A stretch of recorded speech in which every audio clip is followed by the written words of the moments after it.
Hiroshima, August 6th, 1945. For any real appreciation of the destruction involved here, we must have some idea of what originally existed as the target.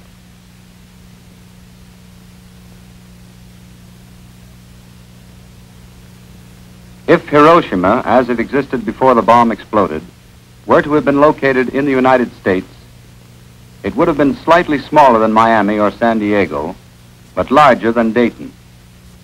It would have contained about as many people as Wyoming. With its population of 245,000, Hiroshima was the seventh largest city in Japan.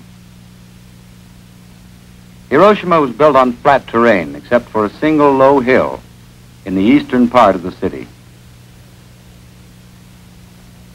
The fan-shaped delta of the Ota River provided natural fire breaks, sufficient to prevent the spread of fire of any normal incendiary attack. In addition, 7% of the city's residential units had been torn down to make supplementary fire breaks. Residential units in general were of wooden construction, like these in Kyoto, about half being 1 story and the remainder 1.5 to 2 stories high. Scattered throughout the city were a few brick wall-bearing buildings similar to those found in America. Of the reinforced concrete buildings, some were of poor construction by American standards. Others were earthquake-resistant and stronger than most similar multi-story American buildings.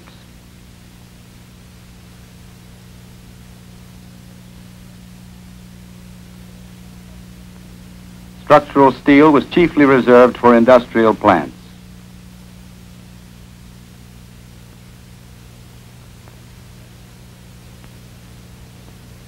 The main commercial district of Hiroshima was located in the center of the city, with residential areas and military barracks overlapping and surrounding it. The bulk of the large industries were located on the perimeter. The far edges of the city were sparsely populated and consisted of vegetable farms, wooded hills, storage and transportation areas. These sections were beyond the effective limit of the bomb. 4 square miles in the center of the city contained 3/4 of the total inhabitants. Here the population density per square mile was slightly greater than Brooklyn, New York.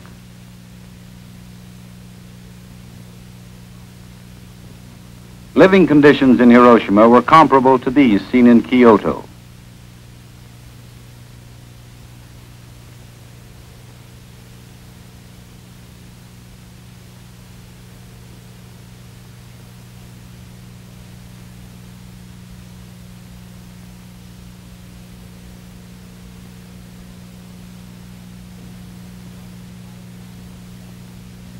There were numerous 1 to 5 man workshops in the commercial and residential districts. These provided 1/4 of the city's total industrial production.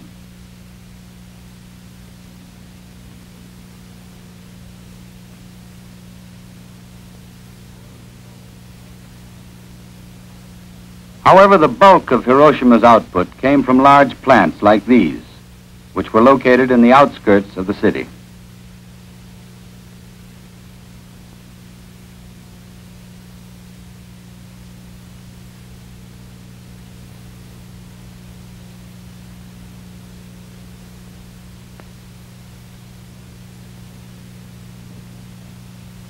Transportation and communications were well developed. Waterworks and sewage disposal plants were modern. Power and light facilities were up to date.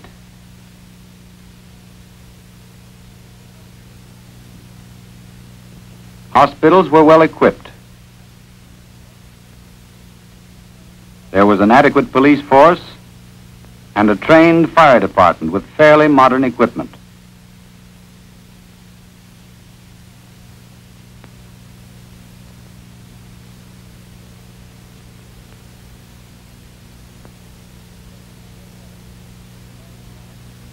These, then, were the elements which characterized Hiroshima on the morning of August 6, 1945. It is important to keep them in mind in order to effectively appraise what came after. This is what happened.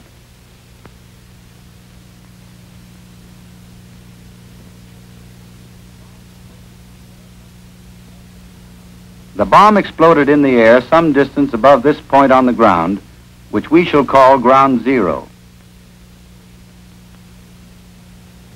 The extent of material damage can be illustrated by superimposing the same area over Washington, D.C., where we can well imagine the effect of a similar bomb on the normal political, military, and economic functions of the capital. The atomic explosion achieved its results at Hiroshima by the release of energy in three forms: blast, heat, and radiation.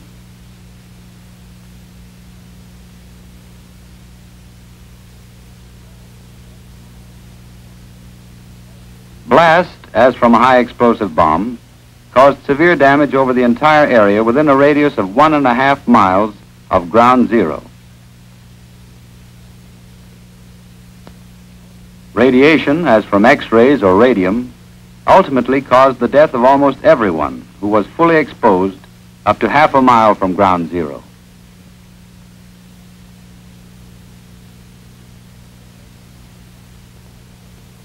Heat, liberated in one blinding flash by the explosion, caused flash burns and may have ignited isolated fires as far as 1 mile from zero. Blistering of roof tile occurred up to 4,000 feet. But the majority of initial fires in buildings originated from secondary sources, such as short circuits and kitchen charcoal fires when buildings were collapsed by blast. These hundreds of fires burning simultaneously resulted in a firestorm, the combined heat of the multiple conflagrations eventually drawing air into the vortex at a velocity of 30 to 40 miles an hour.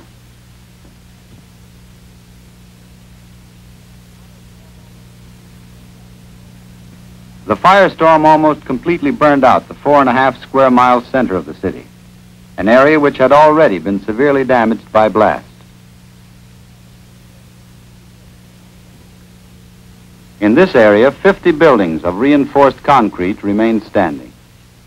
All of these suffered some degree of blast damage, and all except a dozen were gutted by the fires which spread from surrounding wood buildings.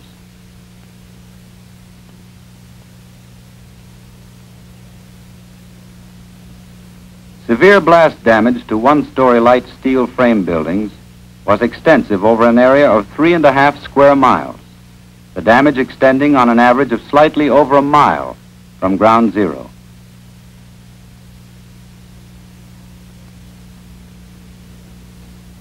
Multi-story brick buildings were seriously damaged over approximately the same area.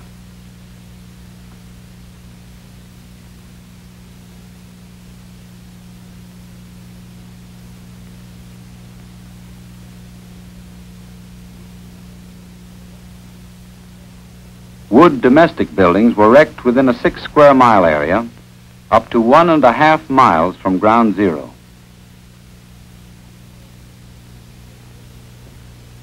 One-story brick buildings with load-bearing walls were wrecked over a similar area.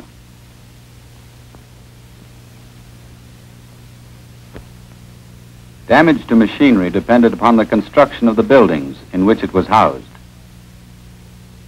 In wood frame buildings, 95% of the equipment was rendered unusable, mostly by fire and debris.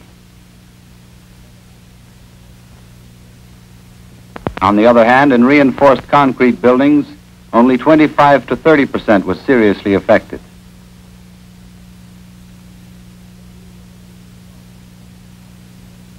Debris was a major cause of destruction only in those reinforced concrete buildings where walls and roofs collapsed.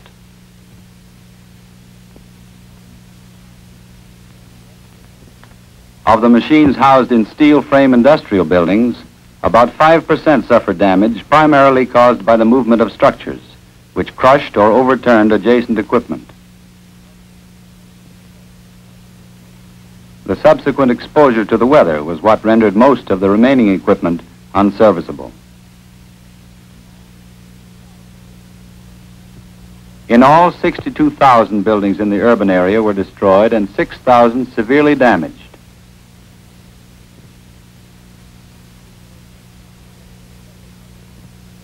Street pavements were not directly affected by the bomb, but the thoroughfares themselves were unnegotiable because of enormous amounts of debris.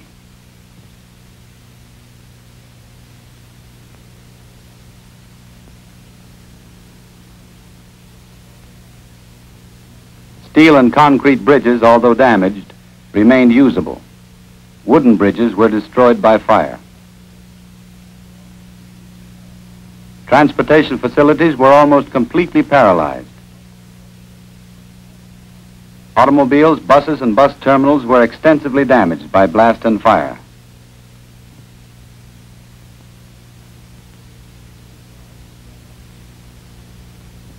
Streetcars were burned out.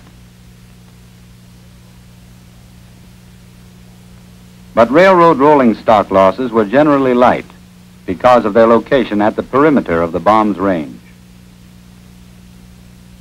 Through service was resumed 2 days after the attack.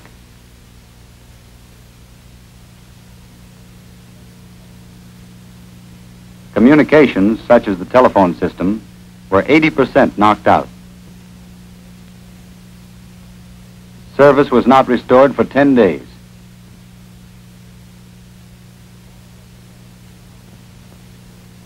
The water reservoir, 2 miles from the blast center, made of reinforced concrete and earth covered, was undamaged.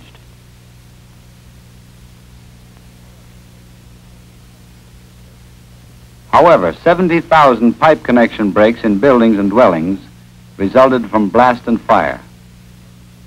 No subsurface pipes were crushed, and no leaks in these pipes were caused directly by blast, though several underground failures resulted from falling debris.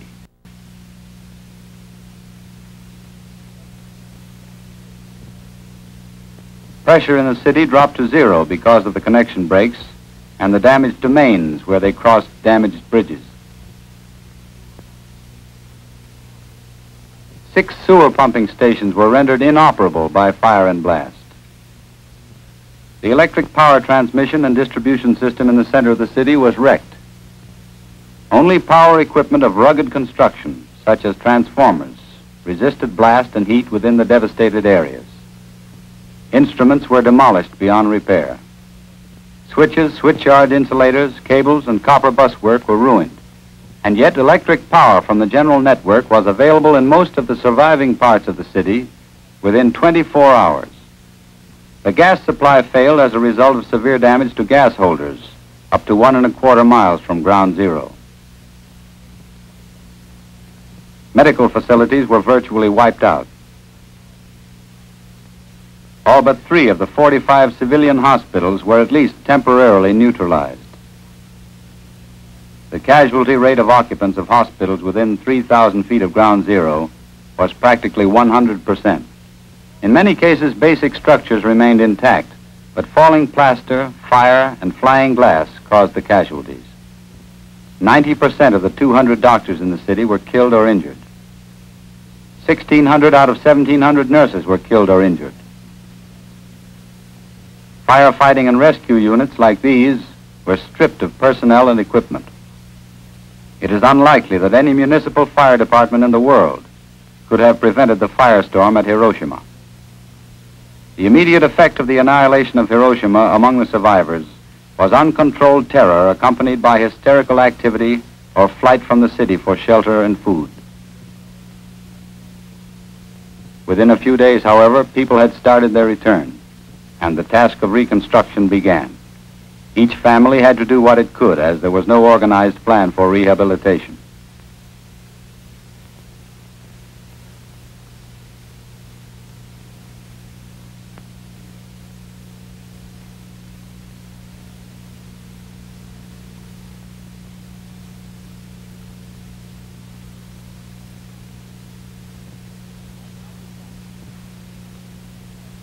At Nagasaki, the destructive capacity of the bomb used was greater than that at Hiroshima, but the actual area razed was smaller because of the terrain and the point of fall of the bomb.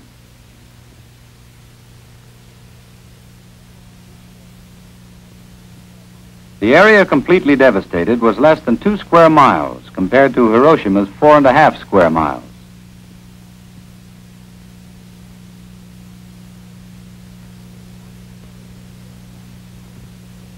Multi-story reinforced concrete buildings, however, were structurally damaged over a wider area than at Hiroshima. This was partly because of the greater power of the bomb, and partly because buildings of this type, mostly schools and hospitals, were not as strongly constructed as comparable office and commercial buildings at Hiroshima.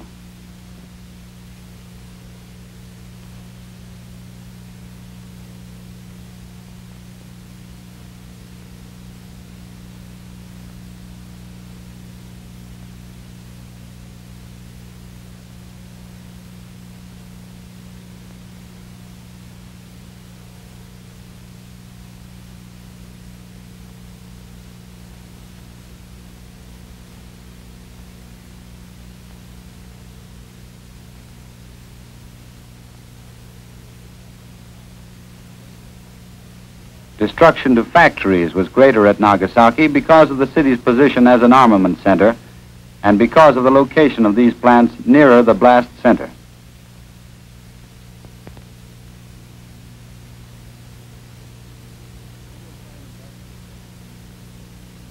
Steel frame industrial buildings were stripped of their sheet metal cover. The frames were generally pushed over en masse by the force of the blast.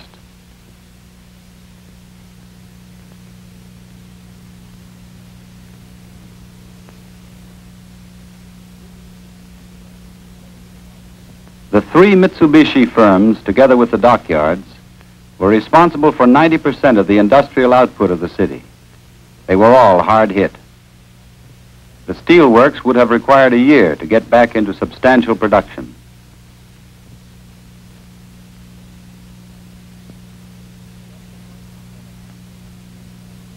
The electric works, on the other hand, could have resumed production at a reduced rate within 2 months. It could have reached capacity within 6.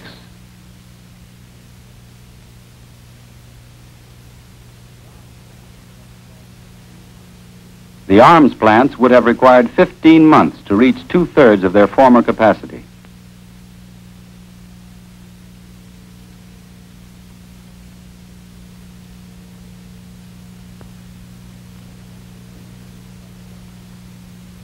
Transportation, too, suffered heavily.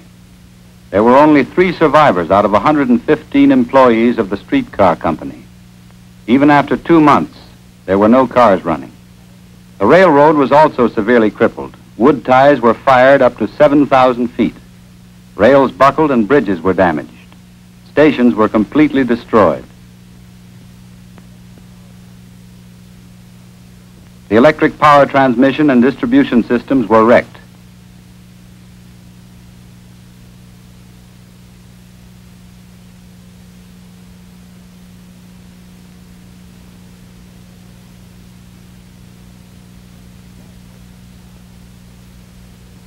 Gas holders were knocked out. Medical facilities fared badly. The medical college and 80% of the city's hospital beds were located within 3,000 feet of ground zero. They were almost completely destroyed. Casualties for the city as a whole, however, stood at 50% less than at Hiroshima.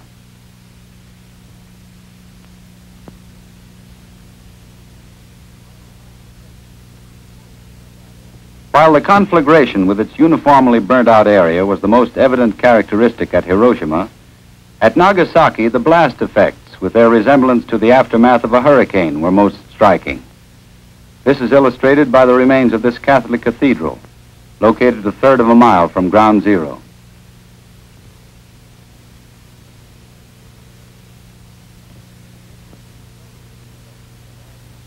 The difference in the totals of destruction to lives and property between the 2 cities suggests the importance of the special circumstances of their layout and construction. These differences had a direct bearing on the results of the bombings and must be considered in evaluating the effectiveness of atomic demolition.